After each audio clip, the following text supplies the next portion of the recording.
বাঁধাকপি দিয়ে কি একই রকম রেসিপি খেতে খেতে হাঁপিয়ে উঠেছেন? তাহলে এই রান্নাটি একবার হলেও দেখুন এবং বাড়িতে একবার হলেও বানিয়ে দেখবেন, আশা করি খুবই ভালো লাগবে। এই জন্য দেখুন, বাঁধাকপিটিকে প্রথমেই খুব ভালোভাবে ঝিরিঝিরি করে কেটে নিতে হবে। আমি বাঁধাকপিটিকে খুব ভালোভাবে ঝিরিঝিরি করে কেটে ধুয়ে পরিষ্কার করে একটা পাত্রের মধ্যে নিয়ে নিয়েছি। এরপর আমরা ওর মধ্যে দিয়ে দিয়েছি বিনসটিকেও খুব পাতলাভাবে কুচিয়ে নিয়ে নিয়েছি।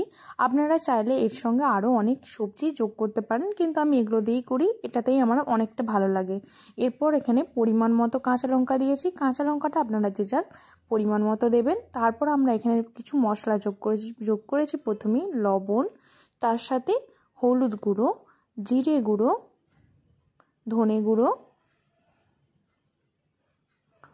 ও কাশ্মীরি লাল লঙ্কার গুঁড়ো। এটা অপশনাল, আপনারা চাইলে যোগ করতে পারেন, না হলে নাও পারেন। এরপর আমরা এখানে পরিমাণ মতো বেসন দিয়ে দিয়েছি। বেসনটা একটু কম দেবেন, মাখতে মাখতে দেখবেন এটা কিন্তু ঠিকঠাক হয়ে যাবে। তারপর আমরা এর মধ্যে কিছু গোটা জিরে দিয়ে খুব ভালোভাবে মেখে নিয়েছি। মেখে ছোট ছোট বড়ার আকারে শেপ করে নিয়ে আমরা এগুলোকে ভেজে নিয়েছি লাল লাল করে। দেখুন, একটু চুলার আঁচটা কমে ভাজবেন, এতে করে বাঁধাকপিটা ভাজার সময়ই সেদ্ধ হয়ে যাবে, অনেক কম তেলেও কিন্তু হয়ে যাবে। এরপর আমরা বিনস কুচিয়ে নিয়েছি টমেটো আর ধনেপাতা, তার সাথে আলু। এগুলোই আমাদের রান্না করতে মূলত লাগবে। দেখুন, বড়াগুলি কিন্তু এটা কত কম তেলে আমরা ভেজে নিয়েছি। আমাদের বড়া ভাজা শেষ। এরপর আমরা প্রথমেই ভেজে নিয়েছি আলুগুলিকে খুব ভালোভাবে লাল লাল করে ভেজে নিচ্ছি। আর আমরা যেখানে থাকি এখানে আলুগুলি অনেক তাড়াতাড়ি সেদ্ধ হয়ে যায়, আর বিনসটা সেদ্ধ হতে সময় লাগে। তাই জন্য আমরা এখানে আলু আর বিনস সব কিছু একসাথেই ভেজে নিচ্ছি।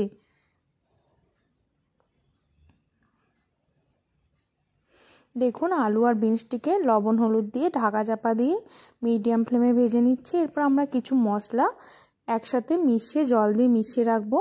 এই জন্য নিয়েছি প্রথমেই হলুদ গুঁড়ো, জিরে গুঁড়ো, ধনে গুঁড়ো, ঝালের জন্য লাল লঙ্কার গুঁড়ো, তার সাথে অল্প কালারের জন্য ইউজ করেছি কাশ্মীরি লাল লঙ্কার গুঁড়ো, এটা অপশনাল একদমই। আর যোগ করেছি লবণ পরিমাণ মতো। এরপর এগুলিকে আমরা জলের মধ্যে মিশিয়ে খুব ভালোভাবে রেখে দিয়েছি। এরপর আলু এবং বিনসটিকে ভেজে নামিয়ে নেওয়ার পর কড়াইতে তেল দিয়ে দিয়েছি অল্প পরিমাণে চিনি। যেহেতু রান্নাটি একদম নিরামিষভাবে করছি, এতে কিন্তু খুব ভালো একটা কালার আসে। এরপর যোগ করেছি তেজপাতা, শুকনো লঙ্কা এবং গোটা জিরে। এগুলো একটু যখন জিরেটা খড়ে খড়ে গেছে, তারপর আমরা ওখানে যোগ করেছি আদার পেস্ট, সাথে যোগ করেছি টমেটো। এরপর এগুলিকে খুব ভালোভাবে ভেজে নিয়েছি, টমেটোটা নরম হওয়া পর্যন্ত ওয়েট করেছি। এরপর আমরা যে মশলাটা একসঙ্গে জল দিয়ে মিশিয়ে রেখেছিলাম সেই মশলাটি যোগ করেছি।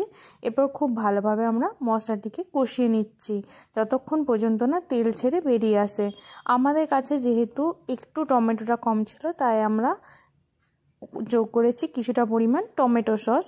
এটা কিন্তু একদমই রান্নাতে যোগ করার যে বাধ্যতামূলক সেরকম কোনো ব্যাপার নয়, এটা আপনারা যোগ করতেও পারেন, না হলে নাও পারেন। আমাদের কাছে যেহেতু টমেটোটা একদম একটু কম ছিল, তাই জন্য আমরা এটা যোগ করেছি। এরপর আলু এবং বিনসটিকে যোগ করে নিয়ে কিছুক্ষণ মশলাটিকে খুব ভালোভাবে কষিয়ে নিয়েছি যতক্ষণ পর্যন্ত না তেল ছেড়ে বেরিয়ে আসে।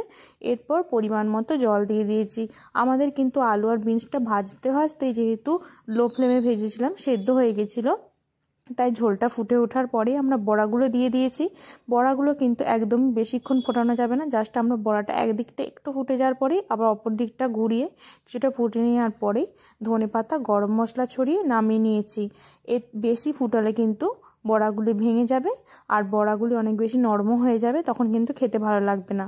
এরপর লাস্টে ঘি ছড়িয়ে নামিয়ে নিলেই রান্না একদম রেডি। এভাবে করে দেখবেন, আশা করি খুবই ভালো লাগবে। ভালো লাগলে লাইক, শেয়ার, কমেন্ট, সাবস্ক্রাইব করে স্নেহালে ছিল জীবন কথা চ্যানেলের পাশে থাকবেন।